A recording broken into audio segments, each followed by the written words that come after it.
Welcome everyone to the May 27, 2025 session in our series on entrepreneurship in Asian high-tech industries. Delighted to welcome you to this, which is our final keynote presentation in our series. Before I introduce our speaker and our topic, a couple of business items for students who are taking this course for credit. All written work is due to me by the scheduled end of the scheduled exam time for the course. There is no course exam, but as a convenient time to say when you have to have everything into me, it is due on Friday, June the 6th at 10 p.m. So make sure you get all your final comments and any summaries, any kind of makeup assignments you have to do to me by then. As always, I want to say thanks to the member companies of the US-Asia Technology Management Center that really allow us to put on this series, and hope that you'll stay afterward and meet each other as well as meet our speaker over some light refreshments for those of you who are here in person. Sorry we can't do virtual things for you on Zoom, but for those of you who are here in person, please stay afterward. One other thing for students registered in the class, please be sure to fill out the online course evaluation form. This is very important for us. We pay serious attention to what you say. And it also is an important record for the university about what went on in the class. Remember that you're not evaluating any of the speakers in the series themselves, just me, right? I'm the person responsible for getting you into this and for the overview presentation, and also for selecting all the speakers that we've had this quarter. So yeah, that's the business items. I'm delighted today to turn the whole topic of our series around. We have been talking about how different regions of Asia have had distinctive features of their own respective startup ecosystems, innovation and entrepreneurship in different places in Asia. Today, we're going to talk a little bit more about how entrepreneurship can affect Asia itself and look at the whole kind of formation of Asian identity and how entrepreneurship plays a role in maybe changing what that identity is. We'll get into that in our discussion today. We have a wonderful speaker coming up from Los Angeles to speak to us today on this topic. Mr. Benny Luo is founder and CEO of NextShark, which is a leading media for Asia diasporic news, culture, and community. Over 20 million people worldwide look at what NextShark is putting out on its platform weekly. NextShark has grown into its own ecosystem that Benny will talk to us more about, but especially note three things. NextShark News, which is about journalism on Asia and also Asian American issues. NextShark Studios, which produces original films, events, and other creative content. And NextShark Ventures, which is a venture studio that supports Asian-led startups and also projects. So Benny has been cited in just about every major news organ you can expect, from the New York Times to BBC. And before NextShark, he founded New Media Rockstars, which was a digital entertainment media platform that was acquired back in 2013. So you also qualify as a serial entrepreneur now. Benny, why don't I ask you to talk a bit about your own story, and then we'll get into a discussion. Yeah, let's do it. I'm really happy to be here. Thank you, Dr. Dasher, for inviting me. It's really incredible to be here. This is probably the second time I got to speak at the school. And so you guys have an incredibly beautiful campus, and I'm always happy to be back. And it's also surreal in various ways too, because as I talk about my story and I talk about sort of my upbringing, I never expected any of this to, sort of happen to me. All the success and which I'm very, very grateful for, and obviously all the support and everything. And to set the context with everything in the story, I always like to kind of start from the beginning. So let's talk a little bit about myself. Um, that's me. Those are all my baby pictures that I could find. I was born and raised in the Bay Area to Chinese immigrant parents. My mom was actually a freedom swimmer. So she was part of the thousands of people that, during the aftermath of the Cultural Revolution, she actually swam from mainland China to Hong Kong. And the first two times she actually failed and had to go to jail. And even after going the second time, she still had the courage to go the third time and eventually settled in Hong Kong as a refugee and helped bring like our family over. And so I was born in a very sort of it was definitely like hard in the beginning. I mean, we had that typical immigrant story where, coming to America with X amount of dollars in your pocket. I was born and raised in the Sunset District of San Francisco, so I stayed there for a couple years and then eventually settled down in the Bay Area. But I still remember early years. I think that there is still home videos of me in like a walker. I think I'm only like maybe about a year old, and there's like sleeping bags, sort of around me in this one room. So that was kind of like the general vibe of how we grew up in. And my folks were very hardworking people. When they were assimilating into American culture and everything, daytime they'd be working in Chinese restaurants, and after they got off work, they would take the bus over to a local city college and learn take language courses and everything. And oftentimes they won't get home until like 11, 12 o'clock at night, and then they'd have to do it all over again. And so our family story is one of a lot of hard work, a lot of grit. And because of my parents' hard work, we were able to eventually settle down in the Peninsula, sort of moving on. Had a very rough childhood growing up. I mean, whether it was like internal, external forces, whatever that looks like and everything. But, Asian American identity was definitely something that was very like, key to me. I mean, even though like Bay Area is extremely diverse, my folks and, myself, we were not like, immune to like, racist incidents that has happened in those years. I think I remember almost every single fight that I had all the way up until high school is probably like racially motivated. So I always had that sort of pride of, being Asian American, and sort of really supporting anybody that makes it in the industries that they're a part of, really. So that's a little bit about me. Um, had a very sort of interesting trajectory when it came to my academic years and everything. So when I say like it's almost in a sense humbling to be at a campus like this. I come from the context of person that struggled throughout their academic years. I mean, I had diagnosed like ADHD and dyslexia. I didn't know this until like a couple of years ago when I finally got formally diagnosed. And so because of that, school was really, really tough for me. I mean, I think that, there were, I was really one of those kids. I was one of those trouble kids that would always, disrupt the class and everything. I mean, I think I annoyed so many of my teachers. I mean, and I was so oblivious too. I mean, during spelling tests, I was one of those kids that would be, while you're supposed to listen to the teacher talking and, spelling, I'd be like drawing colors and drawing pictures and stuff like on my spelling test and everything, right? So that was the type of person I was. Like just a lot of imagination, always kind of in a different world and everything. I basically bounced through special ed courses all up until high school. And I remember every single conversation, like towards the end of the year, during parent teacher conference and everything, it was the same conversation. It was like, hey, I think, Benny is really struggling. I think he's going to get held back a grade unless like, he somehow, turns like a 180 of some sort. And for some reason, I always managed to barely make it, don't know like how that happened, but it worked, through grit, whatever that looks like.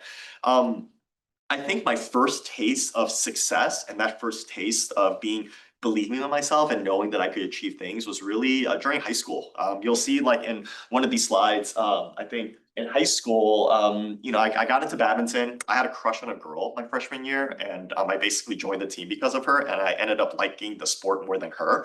So, so essentially got really, really into it.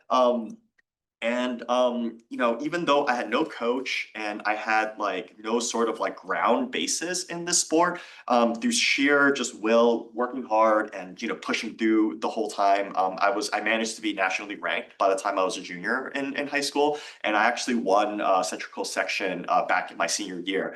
This photo right here, this is not the time when I won CCS, I couldn't find the photo of me winning CCS. This was actually a local tournament that I played a couple like years ago, and I got second place at it. But the players that I lost to, one was an Olympian and one was like a national champion. So I'm totally fine with that. That was just kind of like my ways of showing still got it in some ways, even though I'm a little bit older now and everything. Um, when college started, I went to UC Irvine.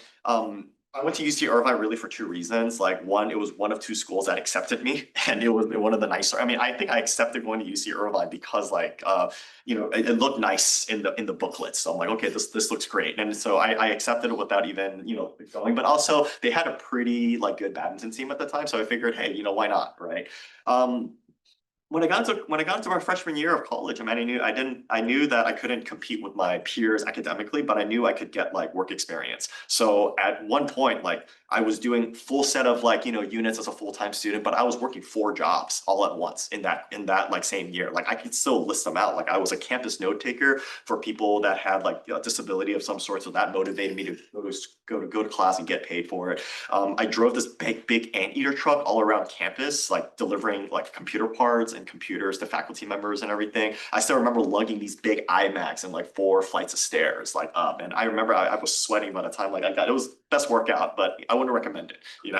I was also a student. I was a salesperson at our UCI computer store too, and I was also anybody remember Andrew Yang? He ran for the governor of New York. So I actually worked with Andrew, like as a marketing intern for a little bit back when he was a startup guy. And I had this fun story where I completely bombed the interview, and he still managed to hire me. Like I did the interview.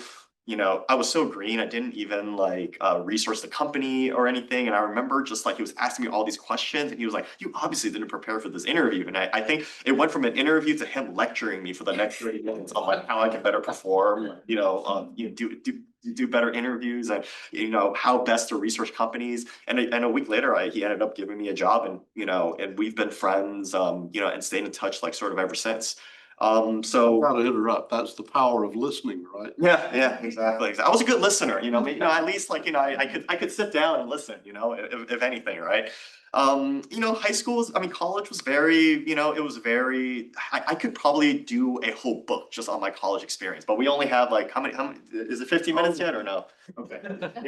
I remember, and then my second year came along and I became an online poker player because like I was literally sitting in class, like you guys right now, and like, person, let's say like you with the laptop, I would look over to you and I saw a guy that was playing online poker. I'm like, "Hey, are you playing with real money?" And I remember he's like, "Yeah," and he was like focused on it and everything. And I was like, how big's your bankroll? Like I was just thinking about that, real money, that's so crazy. And he's like, 250. And I'm like, oh, $250? That's massive. That's incredible. And he kind of rolled his eyes. It was $250,000. And so I guess this guy made like, up to $50,000 a month playing online poker, just playing in class. Like, and I remember he kind of took me under his wing and I started doing online poker my sophomore year. And I still remember, never super successful at it. I mean, if you looked on my old screen name, it'll say in 2007 I made $14,000 in poker tournaments and everything.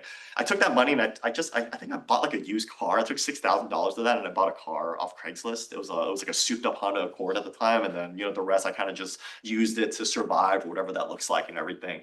But I always kept an open mind, but it wasn't really a lifestyle that I wanted because I was playing online poker. I was one of those guys that would be playing literally 24 tables all at the same time. Like I had 24 tables cascaded right in front of my screen, and I'd literally just be sitting there like this from 9 o'clock all the way up until sometimes 11 p.m. at night, just clicking, like just like staring at a screen and clicking around like frantically.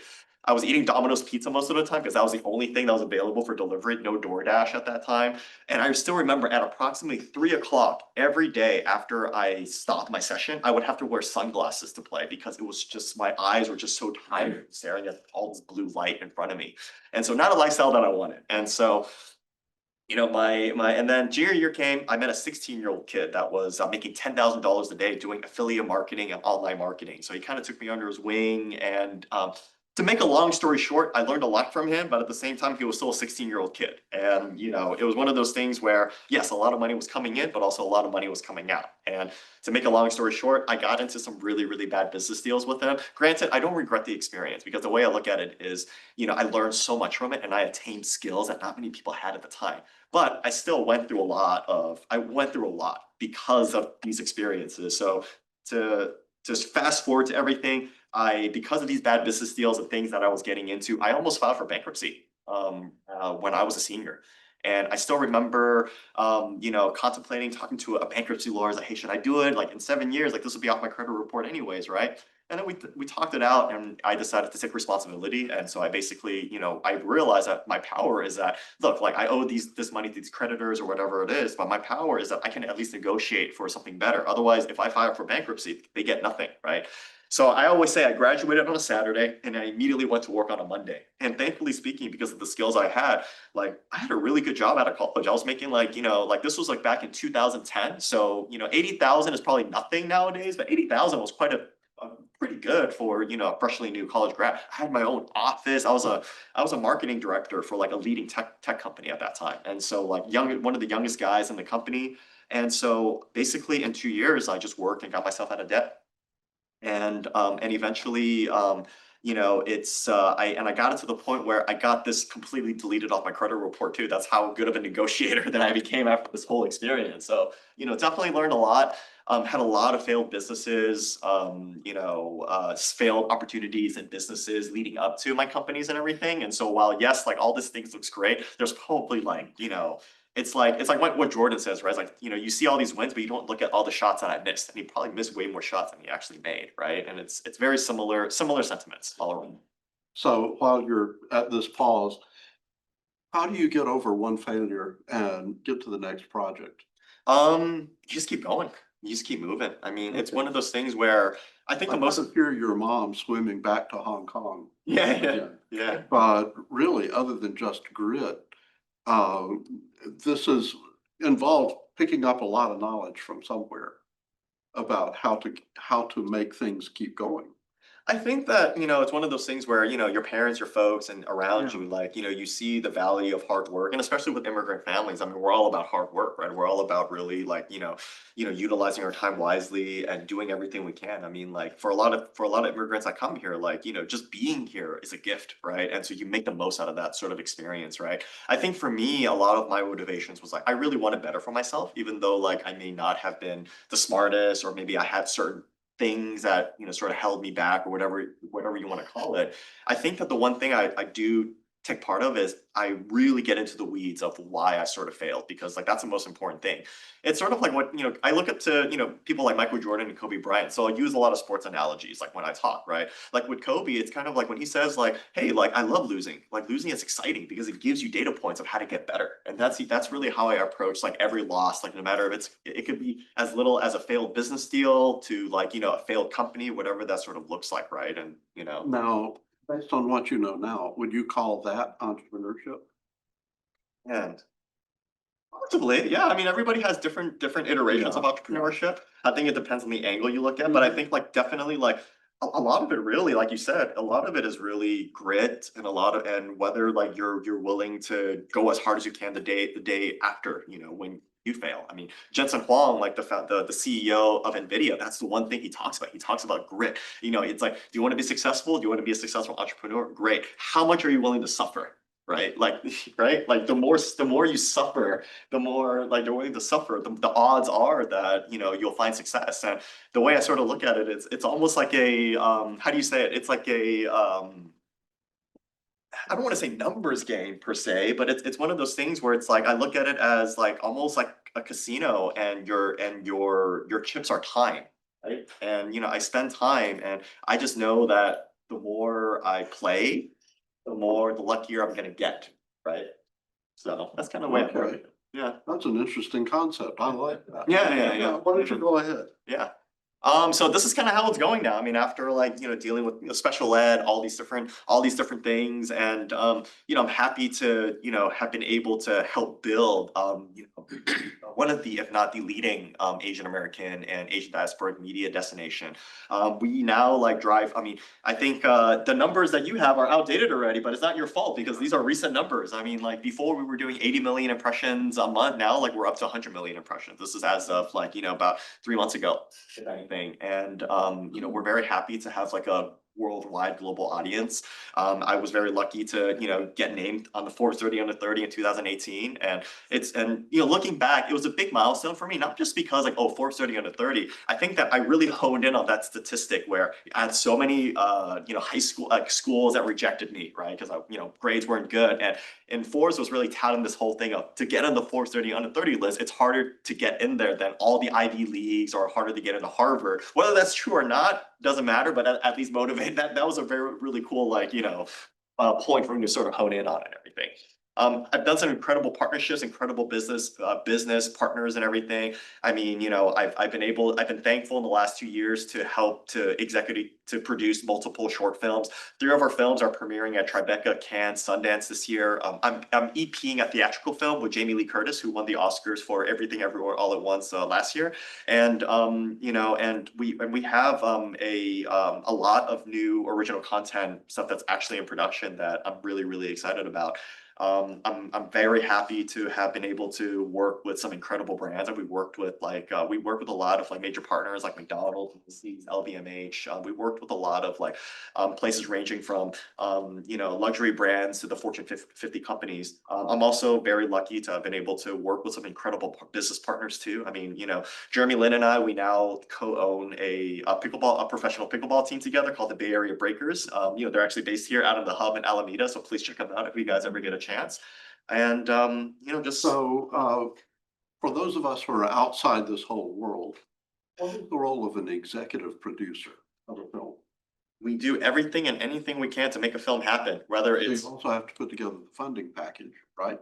yeah, I help with fundraising. I help with production. I help with bringing, like, if they need help with accessing a star of some sort, then I'll do the outreach for them. So it's Really, the ultimate hands-on investment. oh, 100%. I mean, it's sometimes it's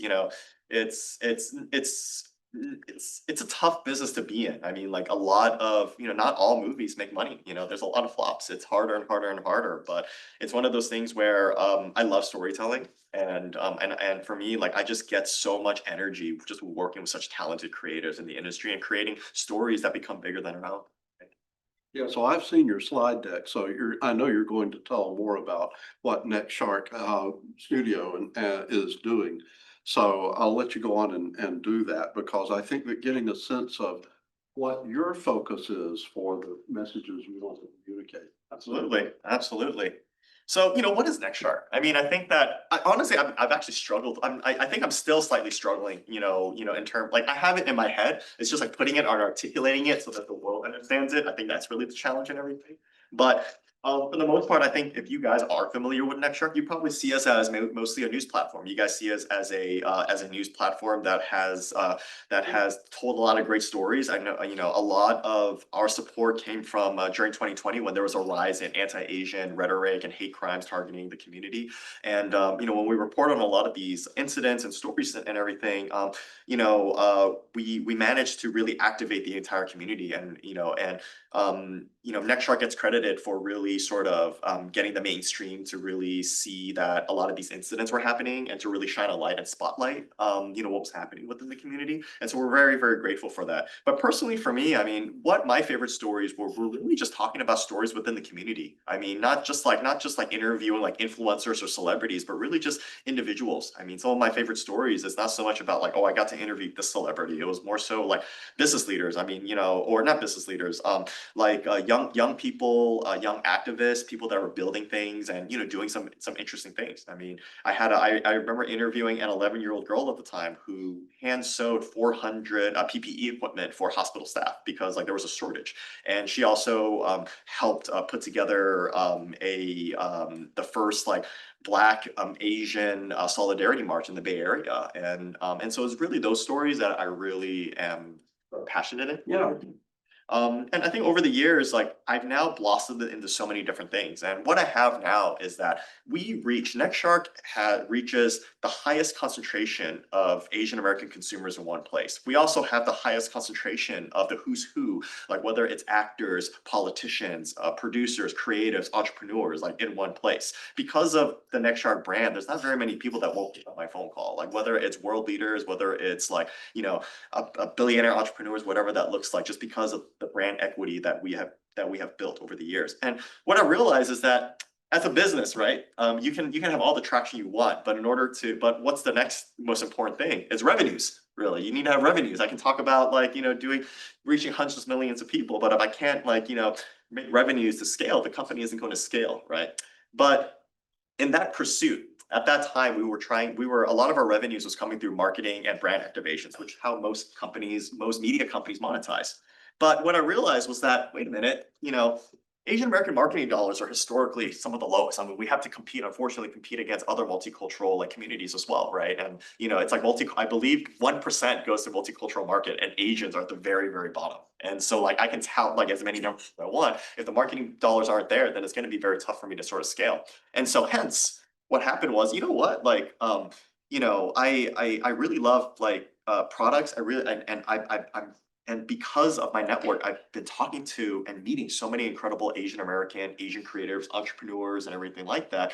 And what I've sort of evolved NextShark to now is I see us as one big ecosystem, and this ecosystem that NextShark's in the middle of. And so the way I've done this is I splintered off NextShark into 4 pillars recently. It was 3 before, but recently we added a 4, and it's NextShark News, which is our flagship, what people know us for mostly. NextShark Studios is our film, TV, and live productions arm. NextShark Ventures is our venture studio arm where we support, up and coming entrepreneurs and founders and what have you. And NextShark Foundation is kind of like our nonprofit arm that helps underserved AAPI youth, because despite like us, being, in a lot of executive positions as a community, we also still have one of the highest wealth disparities. And so that's kind of one of the problems that I hope and wish to sort of, help solve and, lead in the future. But the way I look at it is you have all these different ventures, but it's all supported by our distribution network of not just our 100 million impressions that we get on social, but also like our huge network of funders, financiers, our network of celebrities, influencers that can help activate and light up projects as it sort of goes along. And so the way I look at it is I see this as a fully vertically integrated thing where we activate communities through the Asian diaspora. But the one thing that's interesting here is we get this sort of stereotype of the model minority, right? This model minority myth is this whole thing where it's like, Asian Americans are used as a wedge to drive divisiveness between like other people of color and everything. I want to sort of reappropriate that. I look at it as NextShark reaches beyond just Asian Americans. 30% of our audience is non-Asian. We've had people like Taylor Swift share content, Mark Cuban share content. We became T-Mobile CEO. We became T-Mobile customers because the CEO of T-Mobile at the time was a NextShark reader. And so the way we sort of look at it is, instead of us being as a wedge, why don't we force ourselves to be the ones that brings everybody together too, in a sense, right? And so the way I sort of look at it is, I'm not here to tout like, oh, this is for Asians by Asians. We're only investing and working on projects that only for the Asian market. We look at it as we want to produce the best stories, the best products for the mainstream market that just so happens to have Asians behind it. We are here to find the next Jeremy Lin's, the next Bruce Lee's of the world, the next like Naomi Osaka's and everything, right? Because those are beyond Asian Americans. They become global icons, right? And so that's pretty much our path in building this, right? We always talk about we need to build generational wealth for our families or whatever that looks like, but no one really talks as much about building generational wealth as a community, Like we don't really talk about that much, because like it's really, we need that sort of community support to really move the needle forward. That's really how you get innovation. That's really how you activate like, new things that's really going to change the world, right? And I think that the time is now, really. I mean, I don't think, a lot of our trajectory is really following the trends. I mean, like Asian culture, Asian content is growing. It's growing fast. I mean, if you look at the advent of K-pop, the advent of anime, that's had like such global impact, right? I mean, it's like it's almost unprecedented in various ways and everything. And so I feel like there's a huge opportunity here. You see so many like you see so much within this community. I mean, just looking at Asian Americans, there's 24 million Asian Americans, 150 million that are part of the Asian diaspora, right? When you look at entertainment and stats, like if you look on the entertainment side, Netflix says like Korean content is their second viewed, most watched content now, right? If you look at startup world, 25% of the world's unicorns are now based in China. 4 out of the 10 startup hubs are also in Asia. I got booked to do a speaking engagement in Taiwan about 2 years ago. And I remember, going in and meeting all these like founders and entrepreneurs in Asia. And I felt this energy that I haven't felt before. And it felt like early 2010 Silicon Valley energy, right? And so it's really happening right there. And so I feel like you see this conversion where I'm here and I'm like, I see this, I really want to do this, but it's also being supported by, the growth that's really happening globally across all these like different industries and everything. So I feel like, the timing cannot be any more perfect. Let's put it that way. Yeah, keep going. Yeah, and this is pretty much like our ecosystem, really. I mean, we look at culture, impact, trust, and scale. Like these are all the 4 things that we're really, trying to build out within these like, 4 pillars, within us. I mean, I see this as fully as a fully vertically integrated model. When I look at ecosystem, I always tout that, hey, I'm trying to build Asian Disney. And what does that mean? I don't really want to say that NextShark as Asian Disney. I envision Asian Disney as an ecosystem of companies that are working together across like different platforms, whether they're real estate, whether they're in tech, whether they're creatives, artists, whatever that looks like. And with NextShark sort of being in the middle of all that, supporting this whole thing through, I just like that sort of, angle that I'm trying to build for. So one of the kind of things that people talk about when they talk about Asia as a whole is really how diverse it is. How many different cultures there are inside Asia. And Asian American culture one could argue, has its own distinctive culture.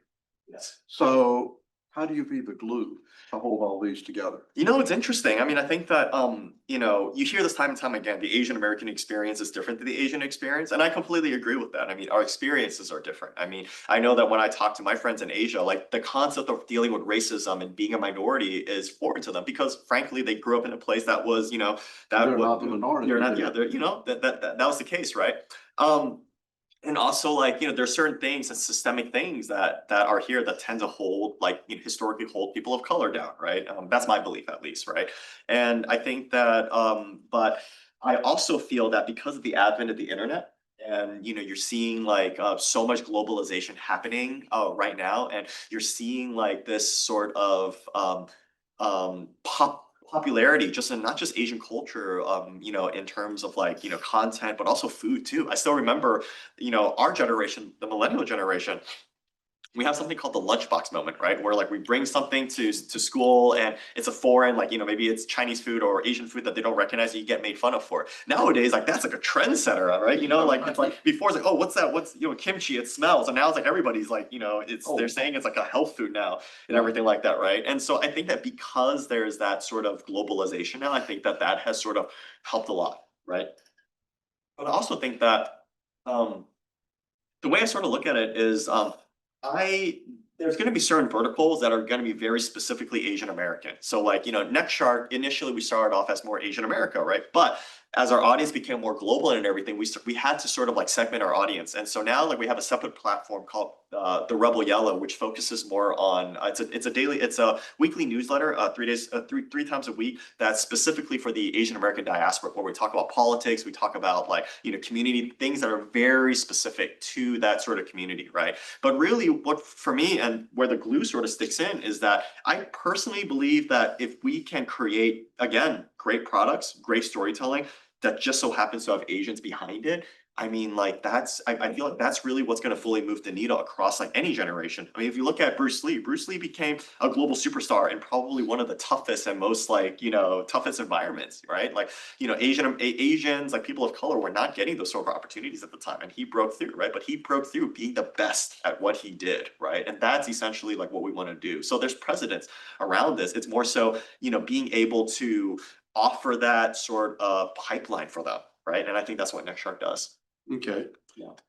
Keep going. Okay. This is pretty much the end of everything. I mean, these are just some of the lessons I've sort of learned. These are more like ed lessons and at least my personal lessons in entrepreneurship and everything. I mean, I think that for me, like, because like I never went to like, startup school or something. I never got like a master's degree. I didn't even know what a balance sheet was until like just a couple of years ago. I mean, like my whole thing of building a company and scaling it financially was just make sure more money comes in than it goes out. That was pretty much that was it. That was just all I really knew about, right? But the growth of NextShark can't be any more organic. I mean, honestly, like when I first started NextShark, not many people know this, but we didn't start off as an Asian site. We were actually focused on business and success for young people. So the name NextShark, shark actually comes from my experience as a poker player. That's why the origin story like matters, like a poker shark. But to layer on top of that, one of my mentors was Tony Hsieh, the late Tony Hsieh, God rest his soul. He founded, he sold Zappos for $1 billion to Amazon. One of my, he was a guy that I considered a mentor, and he dedicated a whole chapter to his best-selling book, Delivering Happiness, to poker. And so Shark comes from poker. Next implies next generation. And we did a lot of great interviews with some of the biggest like entrepreneurs like in the valley. I mean, I think that any major CEO at that time we probably got to interview. But what we noticed was when we noticed something interesting about 2 years in, and that was a lot of our Asian-centric content was doing well. So anytime we featured an Asian leader, an Asian entrepreneur of some sort, we noticed this uptick in engagement. And then around that same year, the Olympics happened. And then we started getting inquiries from people going, hey, please cover Asian athletes. Like, we don't really get enough representation. I was apprehensive at first because, we were more business focused, but we decided to give it a shot.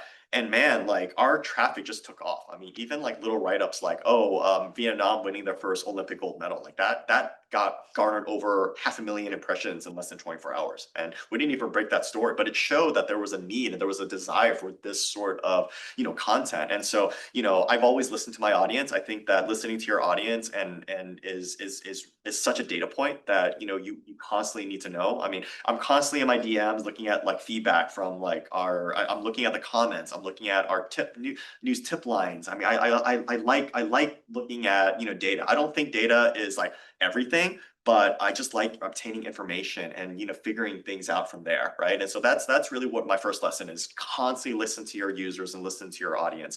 And the second one is trust is the most scalable asset. What does that mean? I think that we always talk about, hey, let's provide like this service and let's maximize the service as we go. And of course, like, in Silicon Valley, to talk about what is the one thing you do better than everyone else, and let's hone in on that, right? I firmly believe in that, right? But I also think that when you've established trust and brand equity for a brand, like that is so powerful. And I don't think that gets really talked about enough. And the way I sort of position NextShark too is I always tell my staff, it's like, don't think of NextShark as a company, think of NextShark as a person. Like, how would that person sort of act? And, and when you sort of like simplify it in that sense, and I don't mean to oversimplify it, but it makes things a little bit more clear, right? Because if you treat it more like a person, then it's like, how do you make NextShark trustworthy? How do you make this person trustworthy? And if you operate, backwards on that, things become a little bit easier because because at that point, if my audience likes me and if they like the brand and they feel like a personal affinity to it, like that leaves more room where if I do have a failure of some sort, it makes things a little bit more understandable too. If you look at all the top like unicorn companies, like the biggest companies at the time, they've always honed in on storytelling. I can name them right now. Apple. I mean, like Apple was all about, not so much now because, after Steve Jobs, like, passed away, but like if you look at, The all their early days, the beginning. everything was storytelling. Everything. I mean, like most of their commercials didn't even have their products on there. I mean, but they sold an ideology, they sold culture, right? And that's really how they built trust.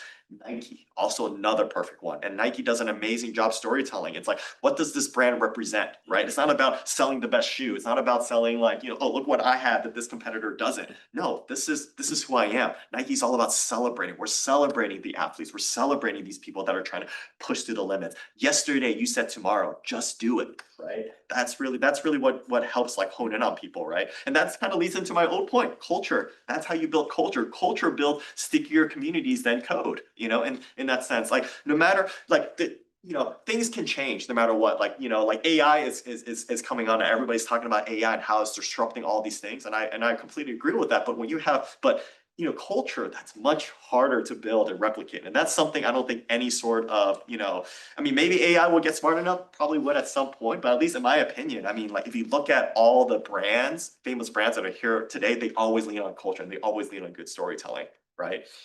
And the last point is, you know, can you read that? Oh, don't build for everyone, build for those who have been overlooked. And what I mean by that is, you know, a lot of the times, like we kind of chase like the most shiny object. As media, we're chasing let's chase like, you know, that next A-list celebrity. Let's chase that, you know, influencer of some sort, you know, and all that stuff, right?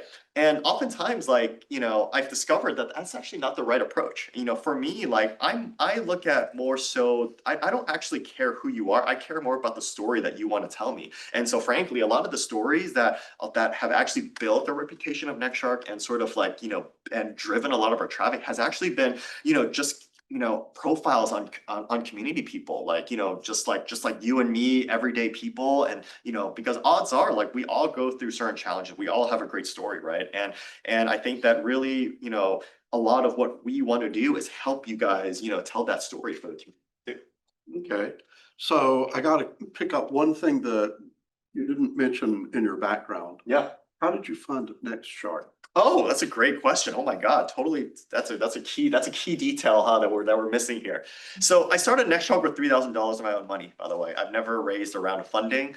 You know, we've driven probably close to now 2 billion organic impressions, you know, in the last like 13 years of our existence without doing a single ad campaign. We've gone viral on every single platform that's out there. And that kind of goes back to actually, you know, cultural build, stickier communities, and code. Trust is the most scalable asset. If you think about it, in these last 13 years, what has happened? Media has gone downhill. Platforms have started to rise up, right? And you know, our challenges as media is that, you know, we're not, a lot of these big platforms have like siphoned off a lot of traffic from these media companies.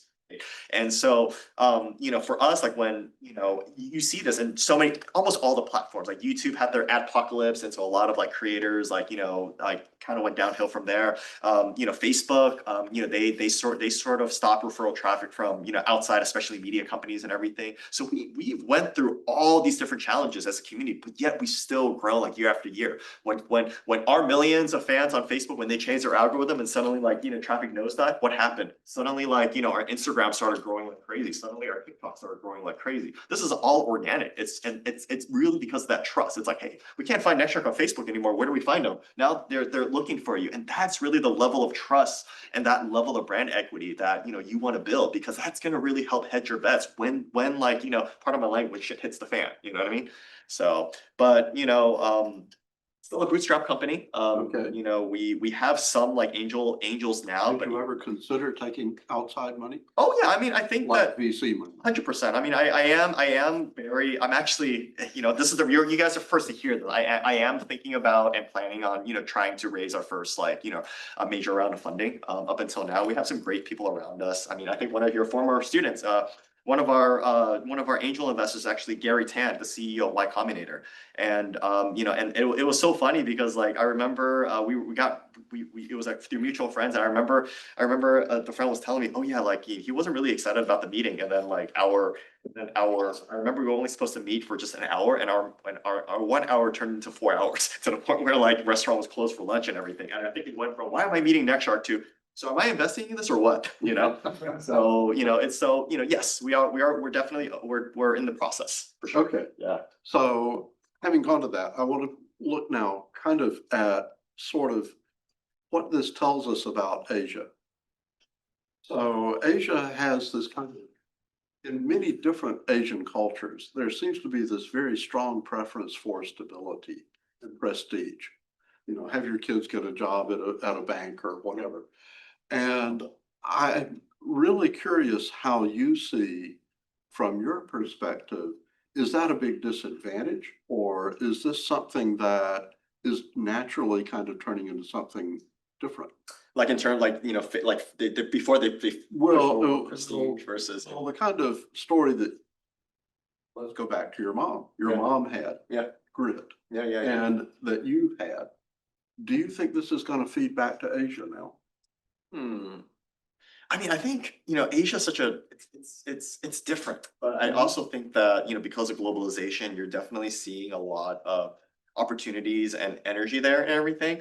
I think that what I see right now, and I meet a lot of entrepreneurs like out in Asia too. And, you know, like I said, what I'm noticing is that, you know, Well, my wife is originally from Japan, and there it's a very sort of like collectivist society, right? And you don't really see too many, and it's a culture where you're trying to sort of, how do you say it, like go with the flow and what society says, and it's kind of like not really shunned upon, but kind of shunned upon is to be a misfit, right? And to try to like, break off the mold to society and everything. But I think If that you're willing to allow yourself to be put into the cubbyhole for misfits, Yeah. it's fine. It's Yeah. actually very easy.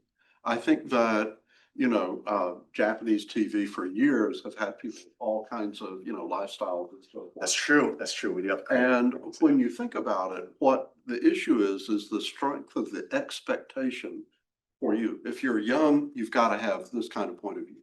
Yeah. If you're older, you've got to have Yeah. a different kind of point of view. How is your community going to affect that, do you think? Ooh.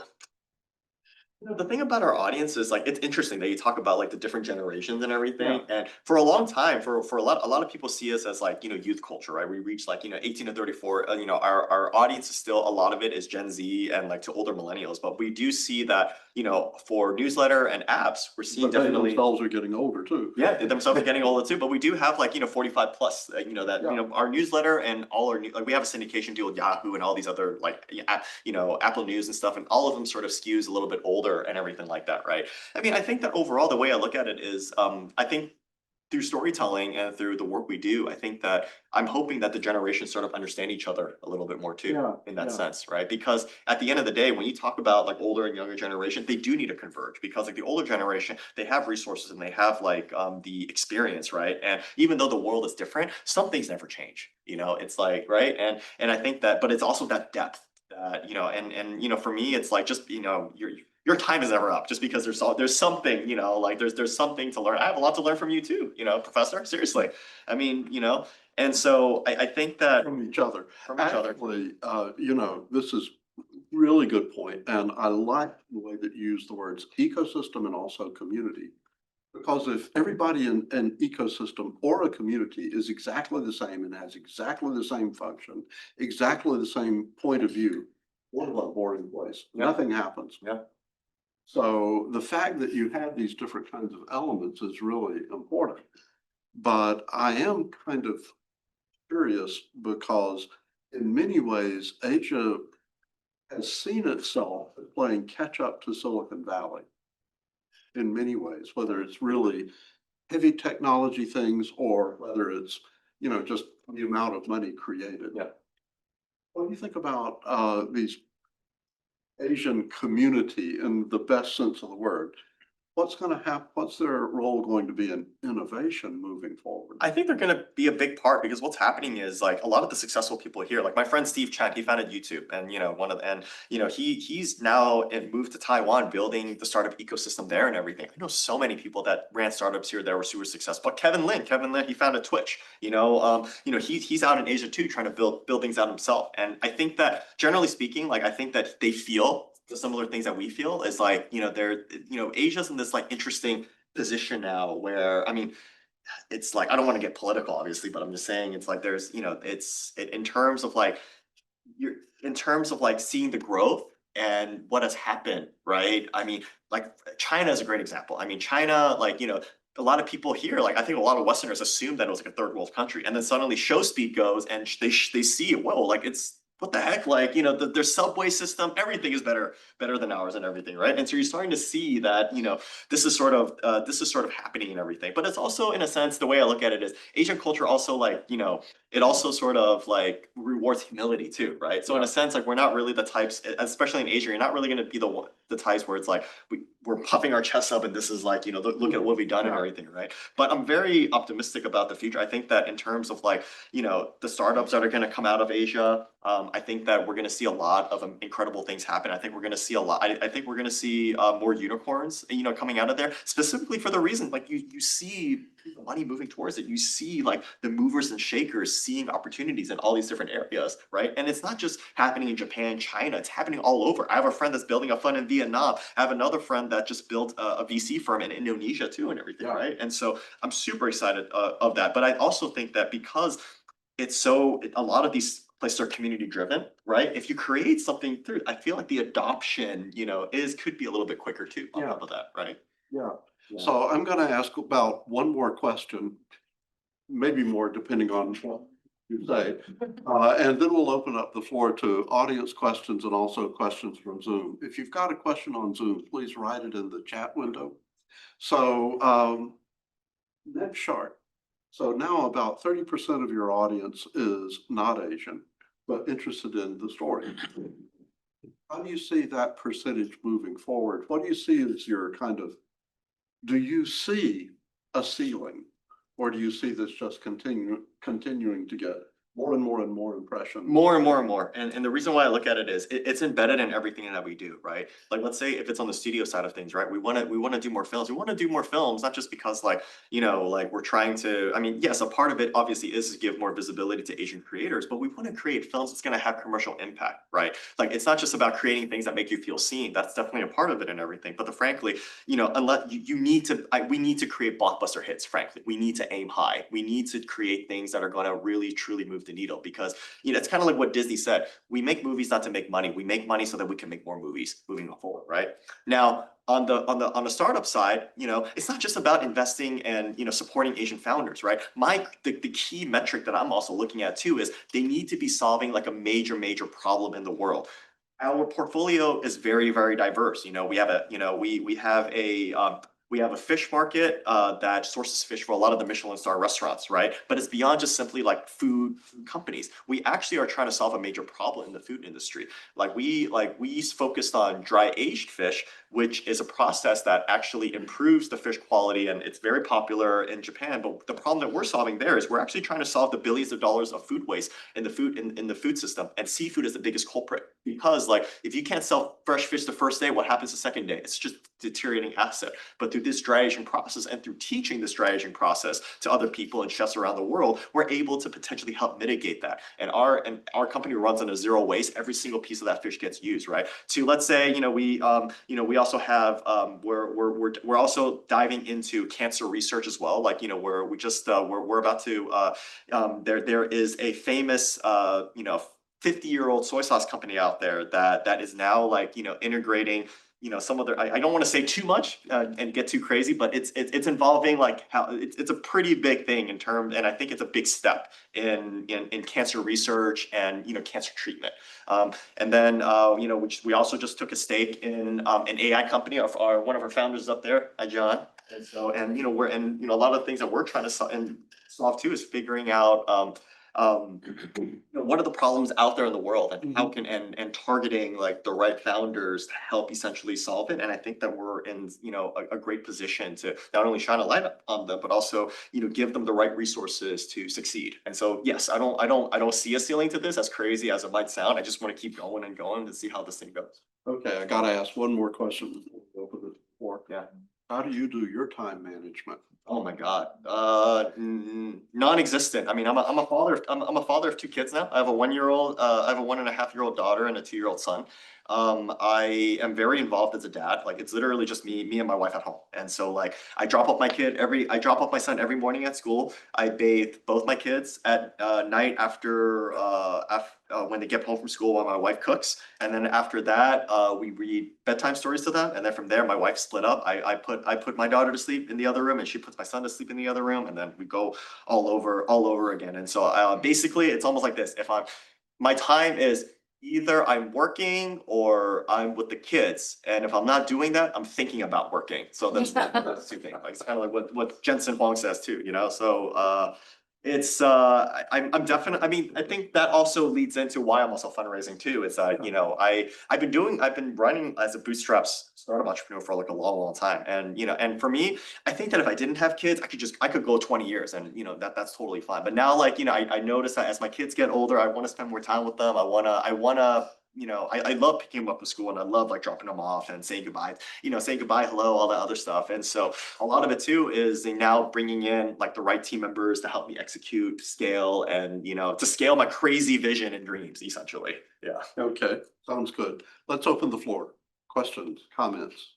Go ahead. So yeah, shout out as someone else who grew up as Asian American in California in the 90s and 2000s. I may or may not have had an AIM handle that had AZN in the name. There we go. There we But, go. That's what's up. Something that I realized, like growing up, I always thought of my identity as like Asian first and then being Filipino or Japanese or Chinese. Like my buddies and I would go out, oh, boba, that's Asian. That's not Taiwanese. Ramen, that's Yeah. Asian. That's not Japanese. Yeah. Karaoke, that's Filipino. Whatever. There you go. I just went, I got Hey, you own it. You know, I totally own it. you own it. But going to Asia and spending time in Asia, I realized that Asian diet, like that Asian American, Asian diaspora, like that construct doesn't exist really outside of the area that I grew up in. I went to Japan and it was like, this is Japanese, this is Chinese, this is Korean.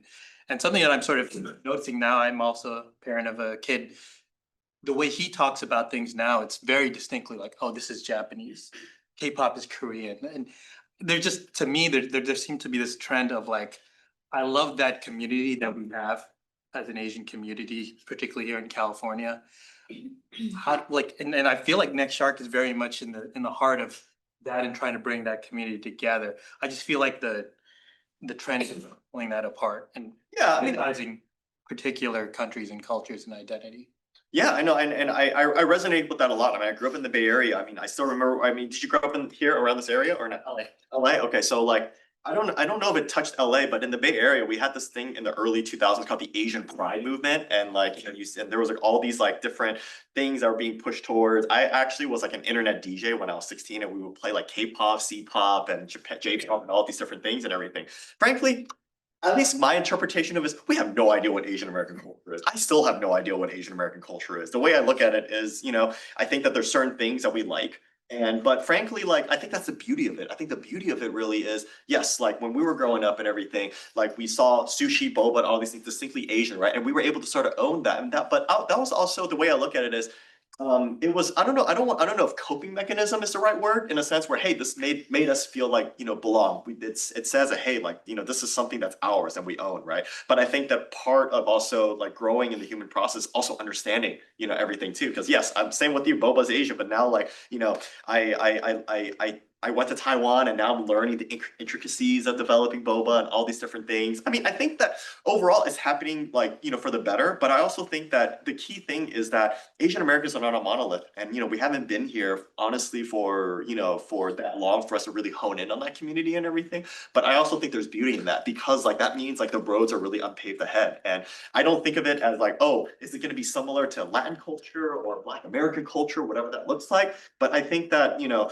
we're all individually gonna, you know, continue moving the needle forward and finding angles of, you know, our success. And I think that that culture is going to be further realized. And I say this to my audience all the time, to our staff at NextShark all the time. I'm like, look, like we're not here to define Asian culture. Frankly, like, you know, that's not, I don't think that we should do that, to be honest. What we're doing is we are here with you guys in the Asian diaspora to figure it out together through storytelling, through supporting, you know, the right people in our community. And hopefully, you know, I firmly believe that there's people before us that made their sacrifices and paved the way, right? I think for us, we also need to figure out what will we sacrifice? What are we going to do for the future generations moving forward, right? And I think that's really how you build a thriving community. And certainly the journey of learning this is really the most authentic way to build a community. Yeah. Through the stories. Go ahead, you first.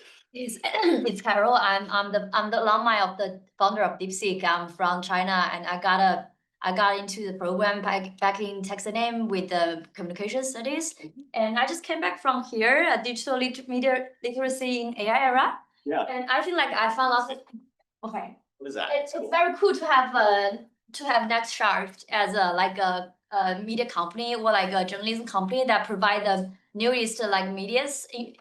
And I saw the news about Trump and about tariff. Yeah. It's very cool and like providing the diasporas, especially Asian diaspora here in the United States. And my question is, it's not actually a question because I'm also an entrepreneurship, like doing a female entrepreneurship for like providing products from China that's like a ESG, I mean like eco-friendly, and also trying to bring more like diaspora products here, and also I want to kind of unite the diaspora, especially Asian diaspora, like Vietnamese. I just came back from Vietnam. They got very good manufacturing. Move on to your question, please. Yes, and the question is like, how could we leveraging the resources our Asian community here to provide a boost or like empower the entrepreneurs here, like within the power of NextShark? Well, I think the simplest answer is like really support each other in those sense. I mean, I think that, really for, I think that, funding and resources has always been, sort of a big sort of, roadblock for a lot of people, right? And so I think that really, I would love if you are Asian American and you are sort of in this like high power position, or like, you have the resources to really sort of like, whether it's to fund an entrepreneur or to really like point somebody to the right direction, like I would really, I would hope that you would make that decision to do that, because that's so crucial. I mean, like so many, like all the entrepreneurs that, I've interviewed, even non-Asian ones, right? Even like, I was very obsessed with Steve Jobs at one point because I was really interested in how he built things. And I actually interviewed everybody around him. And it all started with like, people that gave him that chance, like whether it was Mark Markula that gave him his first like, 90 grand check to start Apple, whether it was, Paul Terrell who gave like, Steve Jobs his first like, Apple like order deal, right? To Daniel Kotke, who basically brought Steve Jobs. Well, he's famous for introducing LSD to Steve Jobs, but that's another story. But he also brought Steve Jobs over to the Apple workers, and where he, came up with the name Apple and everything, right? And so simply speaking, I think, being able to support and offer the resources and being cognizant of that. Thank you. Yinan, you go next. Okay. Yeah, yours. Thank you for sharing that. And you just mentioned that you do the scale just all from the scratch. Can you share a little bit how did you do the scaling and what's the challenges you're facing? Oh man, I could do a whole lecture on that, to be honest. I mean, I think that for me, it's I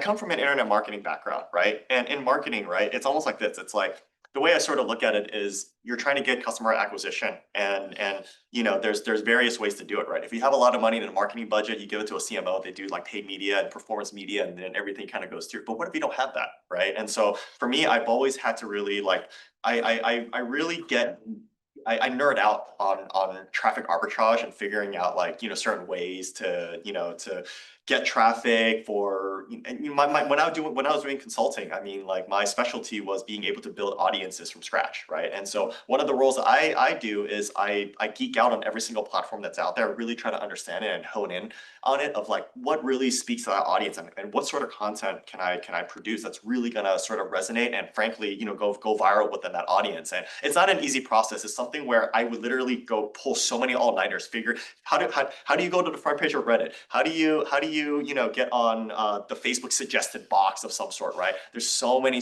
data points that I have to sort of look into. And I think that over time I've developed this sort of innate ability to kind of like see what works and what doesn't and everything. But I think frankly speaking, if the best advice that I give you today, doesn't matter what platform, doesn't matter what algorithms are out there. If you learn how to tell a great story and if you learn how to present that story in a easily consumable way, you're gonna succeed at one point. And good stories beat all algorithms, no matter like, how you look at it. Great content beats all algorithms, essentially. I mean, and that's a testament to NextShark's success. Facebook down, now TikTok and Instagram is up. And I guarantee you, if Instagram and TikTok does something different, I will be ready for whatever the next platform that's out there. Because that's what I do. I've done it for 15 years now, so I know what I'm doing when it comes to this. Thanks. If you'll be patient one more time, I want to follow up with something. So as you're growing NextShark now, are you going to try to develop localized content for different markets? Yes. In what way? How do you see regional markets or socioeconomic markets or interest markets? I personally think that there is a huge need for localized Asian American news at the moment. I think that, right now, a lot of the local media news have just been dismantled because of lack of funding, budget cuts, whatever that looks like, right? For me, my dream is, and that's why I started the Rebel Yellow newsletter. And essentially what it is instead of being funded by advertisers, it's all reader funded. So for $8 a month, you get you'll get access to, a very like, how do you say it? Into like, it's a very stacked like newsletter of like all the important things that you need to look into, whether it's in politics, community news, whatever that looks like, right? But the purpose of that $8 a month really is that the way I sort of look at it is, you know, if I can capture just 1% of the 24 million Asian Americans here, that's enough funding for me to create newsrooms all across the country and all like the Asian American hubs and everything.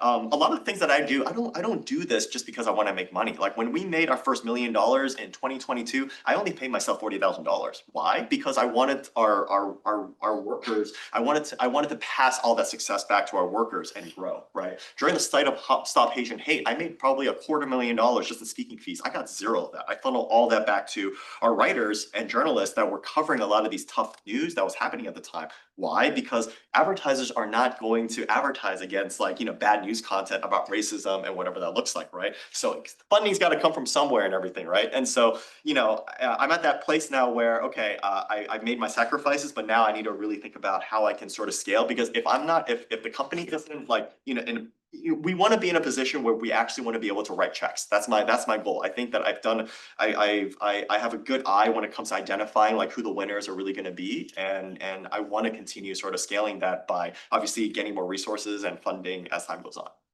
Thank you. Now go ahead. Thank you both for an amazing presentation. So I think that like bringing together a community through the internet is a decade-long topic, but it's just like it's such an eternal demand that it still is really like a really important thing on the internet. So my question is, if I want to bring together a community through the internet, and I know that like this community exists, that I'm not creating a fake demand, like what is the single most important thing of bring together a community, like to get the momentum going, get people into this thing? Start with your first your first 5 biggest supporters, because like you know, it's one of those things where, you know, Tim Ferriss, do you know who Tim Ferriss is by any chance? He's a famous like he's an investor, but he also wrote a very famous book called The 4-Hour Workweek. And he used to he started off like blogging and, you know, and email and everything, right? And he was trying to figure out, oh, how do I gain like an email list? How do I start from this, right? And he was thinking about it, and then he simplified everything. All he said was, okay, you know what? I'm gonna write content that I find interesting, that people like me find interesting. I'm going to start with that. And I'm going to send that to, you know, my first like 5, like, you know, 10 friends that are also like-minded like me, right? I mean, what's a community? It's people, it's a community. It's a community is like, at least in my opinion, a group of like-minded people, right? And odds are whatever you're passionate in and whatever you're trying with the community that you're trying to build, the people are out there, right? And there's probably people like you within that network already. It's tough to start hard, right? But like, even for me, like I'm you know, I'm trying to build like a founders like, you know, network right now for me, right? And right now I'm starting with as little as just 12 people. And this is someone like me that reaches like, you know, hundreds of millions of people a month, right? And so, you know, I'm not afraid to sort of start small, but it's really important to build that foundation too. So it's not about like, you know, building this big community at first. You really got to figure out like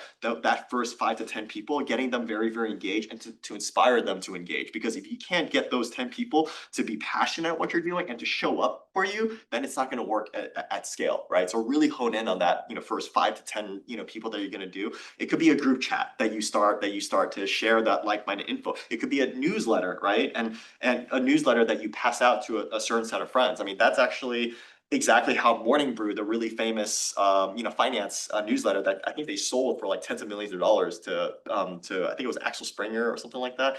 You know, for them, it all started off with college students that were just passing out good information to other college students too. So hope that answers your question. Great. We're getting all kinds of questions on Zoom too. You go first, then you. Please. You're awesome, Benny, first of all. I have so many questions, but I'll just stick to one. How did you change Gary Tan's mind? I think it was just myself. I mean, like I never like, I think that Gary is a very sort of, you know, when you actually like meet him and sit down with him, you start to understand like why he's successful. And he doesn't think like, you know, the typical investor. Most investors are kind of like, okay, you know, let's look at your cap table, let's look at your, you know, how you can scale, whatever it is, you know, like I think that for him, like he really is good at reading between the lines. And, you know, and you'll see this in the interviews, like he really writes checks based on the founder and being the founder. And so with me to him, and I didn't like research him like super deeply. I knew he was the CEO of Y Combinator and all these different things. But I think ultimately speaking, I think for me, I really wanted him to understand like myself and why I do the things I do, and not so much like, you know, pitching. if that makes sense, right? And I think it was more important for him to really sort of like me as a person and sort of like, and really to sell him on my, on the vision that I had and everything, right? But also another thing about Gary too was that he really I think one of his famous quotes is like, an entrepreneur that's willing to endure can become really, really dangerous. And that's really, and essentially like he knew that I was bootstrapping this for like over 10 years now at this point. How many entrepreneurs is willing to bootstrap and suffer, for 10 years, right? And that's what I did. I mean, most startups, I mean, we're in Silicon Valley, right? Like statistics show like startups have a 75% chance and 90% chance failure, right? And sometimes I feel like, a lot of it isn't to do that, oh, the startup failed. I also think that, the founder gave up. That's the way I look at it. I mean, I think the way I look at things is that, NextShark could be a completely whole different company 10 years down the line, and I'm completely fine with that. Why? There's precedents surrounding this. Lamborghini started off as a tractor company. Yonex, one of the biggest racket sports companies in the world, they made fishing nets, right? And if you look back in history of companies and legacy company, whatever they started out with is probably very different from what they are now and everything. And so I don't like to put myself in a box. I don't like to always follow a plan. It's almost like it's like what Mike Tyson says, everyone's got a plan until they get punched in the face, essentially, right? And so I think for me, really, it's yeah, I mean, I think just being myself and really honing in on who I am as a person and and not faltering from that. Great, thank you. Go ahead. Hi, so for the past couple of years, we've seen a large increase in popularity within different types of Asian culture, whether it be like food or fashion, skincare. Well, I think that's like a great thing that these parts of Asian culture are getting more attention. I think there also comes a big risk with people finding these as just like a trend or like an aesthetic and kind of neglecting the roots and the history behind these parts of Asian culture. So as someone who works so heavily in the media and on social media, what are your thoughts on this and how do you think we can combat this? I mean, I think that's really just education. I personally think that a lot of this, a lot of times, it's not like people are bad people; they're just ignorant. Right? And I think that what we do is we tell stories, right? It's kind of like history, what the history of this type of food, like the history of curry, to the history of beauty secrets or whatever that sort of looks like, right? I mean, it's not me selling anything; it's just me telling a great story. And odds are, I think that it's really finding those opportunities. And I think that I love it when non-Asians tell me they read NextShark because the biggest compliment that I get is like, hey, I really like the stories and I learned so much. I didn't realize, or somebody's like, oh, I really like kimchi, but I didn't realize there was all this history behind it, or I like boba. I didn't know that there's all these different ways of brewing tea or whatever that sort of looks like, right? And so you use good storytelling to really sort of open that up with people, right? But I also think that it's important to also live like that in your daily lives too. You're gonna encounter people that are like, oh, I really like this, and then but to follow up with that question too, and oftentimes a lot of people love learning new things. It's not so much about oh, I'm scolding you of some sort. It's more so I want you to go a little bit deeper. There's something more really interesting about this that I want you to know. So this kind of directly hits a question that came to me on direct message. Quote, to build a trusted news organization is a big undertaking, especially in the current polarized US environment. For something that's focused on a particular affinity group, how do you keep NextShark from just being an echo chamber rather than a real news organization that reports content that maybe the subscriber care less about, but they really should know about? How do you make that distinction? That's always really, really tough, honestly. I mean, I would say that, here's the way I look at it. I mean, I don't consider myself a journalist. I love storytelling and I like to know the truth, right? I mean, what's journalism is somebody said this, let's verify that this really happened and this person, and that there's a source for this, right? I think that I also know that especially with media and everything, there's a lot of just distrust for the media now. And then I know that with Asia, there's Western media and then Asian media and all these things sort of get convoluted and everything. It's interesting. I mean, I think the way I look at it is we as content creators and as reporters, I think that we try to approach things in the most responsible way possible. We don't always get it right. And frankly, I don't think, if you look at the correction list for all the major news outlets, you'll see how big it is. BBC has has like a correction, like, like room. Yeah. Point. Yeah, exactly, right? It's why, and so like it's like these news organizations are not they're not perfect, right? They're human just like you and me, which means that they're also susceptible to mistakes and everything. I think for me, again, like I think that ultimately speaking, I think that we try to showcase as many different viewpoints as much as possible, and we try to do it with a certain level of care as much as possible. And I think that so far, I think we're doing a good job for the very fact that we've been accused of being ultra left leaning, but we've also been accused of, being alt right for some reason. We've been accused of being, anti-China, but we've also been accused of being the mouthpiece of the CCP. So it's always been like, I feel like that those sort of polarization complaints from both sides. Yeah, exactly. So it's one of those things where it's like, we're pissing out both sides, we don't get out to say, we're not here to piss off, that's not our intention. It's just more so that, look, like, there is like, a MO where like we're trying our best to make sure that we verify the right sources, whether these stories are, But you are intentionally trying to give a variety of stories, variety of opinions. Absolutely, all 100% of them, because at the same time, it's like, it's like I feel like what's sort of been lost in the last like 5-10 years is like good debate, to debate with people and to have open conversations. I mean, even if like the person, maybe their belief system is wrong, I think that as long as they're open to change and open to that discussion, I think that that's super important. Otherwise, like if we keep like having these echo chambers, we're going to be more divided than ever. I mean, we have to figure out, and coming together involves like having those heartfelt conversations and being open to these different viewpoints, but also being open to discuss and to really sort of understand each other, right, in that sense. And I think that's really what's going to help move society forward.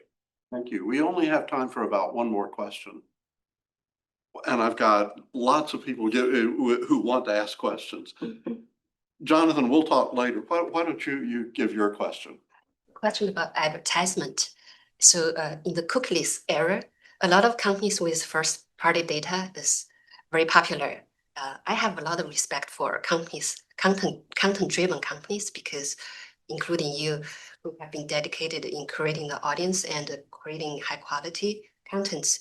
Do you anticipate a lot of companies, successful content companies like you, with a lot of first-party data will pivot to programmatic advertising, eventually become ad tech companies instead of content companies? That's a good question. I mean, right. I feel like right now, historically speaking, especially like in the last like 10 years, a lot of advertising has been driven by the big platforms and ad tech and paid media and everything. And of course, like when you had, I think that there was a big, I think iOS in 2014 or something had like a big change that affected the way things are tracked and everything.